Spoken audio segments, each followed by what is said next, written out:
शांताकारं भुजंगशयनं पद्मनाभं सुरेशं विश्वाधारं गगनसदृशं मेघवर्णं शुभांगं लक्ष्मीकान्तं कमलनयनं योगिभिध्यानगम्यं वंदे विष्णु भवभयहरं सर्वलोकैकनाथं।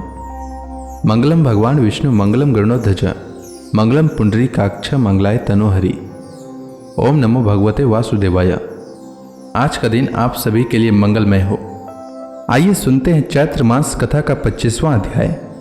श्री सुखदेव जी राजा परीक्षित जी से नरकों के बारे में बताते हुए आगे कहते हैं, राजन, इस लोक में जो व्यक्ति चोरी या बदजोरी से आपत्ति का समय न होने पर भी किसी दूसरे पुरुष के स्वर्ण व रत्न आदि का हरण करता है, उसे मरने पर यमदूत संरस नामक नरक में ले जाकर तपाए हुए लोहे के गोलों से दागते हैं और सरसी से उसकी खाल नोचते हैं।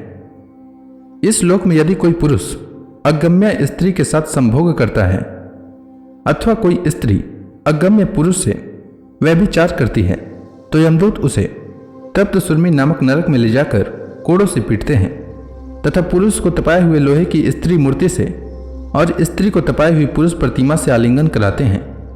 जो पुरुष इस लोक में पशु आदि सभी के साथ व्यभिचार करता है उसे मृत्यु के बाद यमदूत वज्र कंटक सालमली नरक में गिराते हैं और वज्र के समान कठोर कांटों वाले सेमर के वृक्ष पर चढ़ाकर फिर नीचे की ओर खींचते हैं।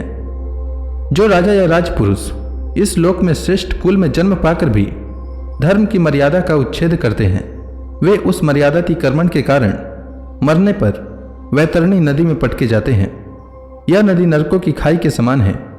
इसमें सभी प्रकार की गंदी चीजें भरी हुई होती है। वहां गिरने पर उन्हें इधर उधर से जल के जीव नोचते रहते हैं, किंतु इससे उनका शरीर नहीं छूटता। पाप के कारण प्राण उसे वहन किए रहता है और वे उस दुर्गति को अपनी करने का फल समझकर मन ही मन संतप्त होते रहते हैं। इस लोक में जो ब्राह्मण आदि उच्च वर्ण के लोग कुत्ते या गधे पालते हैं और शिकार आदि में लगे रहते हैं तथा शास्त्र के विपरीत पशुओं का वध करते हैं, मरने के पश्चात वे प्राण रोध नरक में डाले जाते हैं और वहां यमदूत उन्हें लक्ष्य बनाकर बाणों से बिंधते हैं। जो पाखंडी लोग पाखंड पूर्ण यज्ञों में पशुओं का वध करते हैं उन्हें परलोक में वैसस नरक में डालकर वहां के अधिकारी बहुत पीड़ा देकर काटते हैं।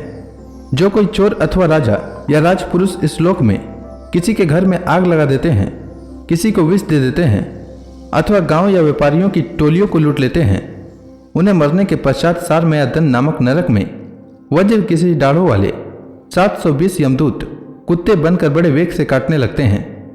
इस लोक में जो पुरुष किसी की गवाही देने में, व्यापार में अथवा दान के समय किसी भी तरह झूठ बोलता है, वह मरने पर आधार सुने अविचिमान नरक में पड़ता है। वहां उसे 100 योजन ऊंचे पहाड़ के शिखर से नीचे की ओर सिर करके गिराया जाता है। उस नरक की पत्थर की भूमि जल के समान जान पड़ती है, इसलिए इसका नाम अविचिमान है।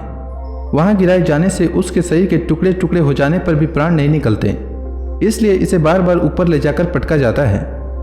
जो ब्राह्मण या ब्राह्मणी अथवा व्रत में स्थित और कोई भी प्रमादवश मद्यपान करता है तथा जो क्षत्रिय या वैसे सोमपान करता है उन्हें यमदूत अयःपान नाम के नरक में ले जाते हैं और उनकी छाती पर पैर रखकर उनके मुंह में आग से गलाया हुआ लोहा डालते हैं। जो पुरुष इस लोक में निम्न श्रेणी का होकर भी अपने को बड़ा मानने के कारण जन्म तप विद्या आचार वर्ण या आश्रम में अपने से बड़ों का विशेष सत्कार नहीं करता, वह जीता हुआ भी मरे के समान है। उसे मरने पर छार करदम नाम के नरक में नीचे को सिर करके गिराया जाता है और वहां उसे अनंत पीड़ाएं भोगनी पड़ती है।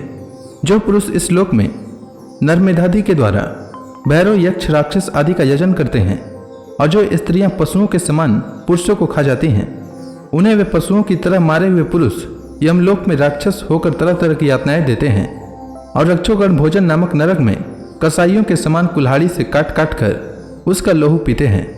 तथा जिस प्रकार वे मांस भोजी पुरुष इस लोक में उनका मांस भक्षण करके आनंदित होते थे, उसी प्रकार वे भी उनका रक्त पान करते और आनंदित होकर नाचते गाते हैं। इस लोक में जो लोग वन और गांव के निरपराध जीवों को, जो सभी अपने प्राणों को रखना चाहते हैं, तरह तरह के उपायों से फुसलाकर अपने पास बुला लेते हैं और फिर उन्हें कांटे से बेधकर या रस्सी से बांधकर खिलवाड़ करते हुए तरह तरह की पीड़ाएं देते हैं, उन्हें भी मरने के पश्चात यम यातनाओं के समय शूलप्रोत नामक नरक में शूलों से बेधा जाता है।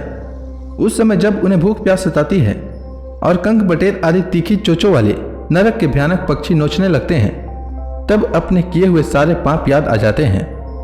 राजन, इस लोक में जो सर्पों के समान उग्र स्वभाव पुरुष दूसरे जीवों को पीड़ा पहुंचाते हैं, वे मरने पर दंड सुख नाम के नरक में गिरते हैं। वहां 5-5, 7-7 मुंह वाले सर्प उनके समीप आकर उन्हें चूहों की तरह निकल जाते हैं। जो व्यक्ति यहाँ दूसरे प्राणियों को अंधेरी गुफाओं में डाल देते हैं, उन्हें परलोक में यमदूत वैसे ही स्थानों में डालकर विषैली आग के धुएं में घोटते हैं। इसलिए इस नरक को अवट निरोधन कहते हैं। जो गृहस्थ अपने घर आए अतिथि की ओर बार बार क्रोध में भरकर ऐसी कुटिल दृष्टि से देखता है मानो उन्हें भस्म कर देगा, वह जब नरक में जाता है तब उस पाप दृष्टि के नेत्रों को गिद्ध, कंक, काक और बटेर आदि वज्र किसी कठोर चोंचों वाले पक्षी बलात् निकाल लेते हैं। इस नरक को पर्यावर्तन कहते हैं।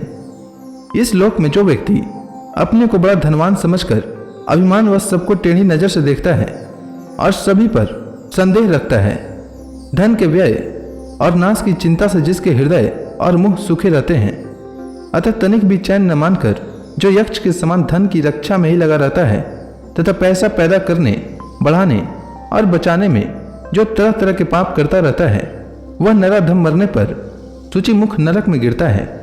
वहां उस अर्ध पिशाच पापात्मा के सारे अंगों को यमराज के दूत दुर्जीवों के समान सुई धागों से सीते हैं। राजन, यमलोक में इसी प्रकार के सैकड़ों हजारों नरक हैं। उनमें जिनका यहाँ उल्लेख हुआ है और जिनके विषय में कुछ नहीं कहा गया, उन सभी में सब अधर्म परायण जीव अपने कर्मों के अनुसार बारी बारी से जाते हैं। इसी प्रकार धर्मात्मा पुरुष स्वर्गादि में जाते हैं। इस प्रकार नरक और स्वर्ग के भोग से जब इनके अधिकांश पाप और पुण्य क्षीण हो जाते हैं, तब बाकी बचे हुए पुण्य पाप रूप कर्मों को लेकर ये फिर इसी लोक में जन्म लेने के लिए लौट आते हैं। इन धर्म और अधर्म दोनों से विलक्षण जो निवृत्ति मार्ग है, उसका तो पहले ही वर्णन हो चुका है। पुराणों में जिसका 14 भुवन के रूप में वर्णन किया गया है, वह ब्रह्मांड कोश इतना ही है। यह साक्षात परम पुरुष श्री नारायण का अपनी माया के गुणों से युक्त अत्यंत स्थूल स्वरूप है। इसका वर्णन मैंने तुम्हें सुना दिया। परमात्मा भगवान का उपनिषदों में वर्णित निर्गुण स्वरूप यद्यपि मन बुद्धि की पहुंच के बाहर है, तो भी जो पुरुष इस स्थूल रूप का वर्णन आदरपूर्वक पढ़ता, सुनाता या सुनता है, उसकी बुद्धि श्रद्धा और भक्ति के कारण शुद्ध हो जाती है और वह उस सूक्ष्म रूप का भी अनुभव कर सकता है। यति को चाहिए कि भगवान के स्थूल और सूक्ष्म दोनों प्रकार के रूपों का श्रवण करके पहले स्थूल रूप में चित्त को स्थिर करे, फिर धीरे धीरे वहां से हटाकर उसे सूक्ष्म में लगा दे। परीक्षित, मैंने तुमसे पृथ्वी, उसके अंतर्गत द्वीप, वर्ष, नदी, पर्वत, आकाश, समुद्र, पाताल, दिशा, नरक, ज्योतिर्गण और लोकों की स्थिति का वर्णन किया। यही भगवान का अति अद्भुत स्थूल रूप है जो समस्त जीव समुदाय का आश्रय है। तो इसी के साथ यह अध्याय समाप्त हुआ। इसके आगे की कथा मैं कल के अध्याय में सुनाऊंगा। तब तक के लिए भगवान हरि का नाम लेते रहें। तो प्रेम से बोलिए भगवान विष्णु की जय, श्री कृष्ण भगवान की जय, समस्त देवी देवताओं की जय।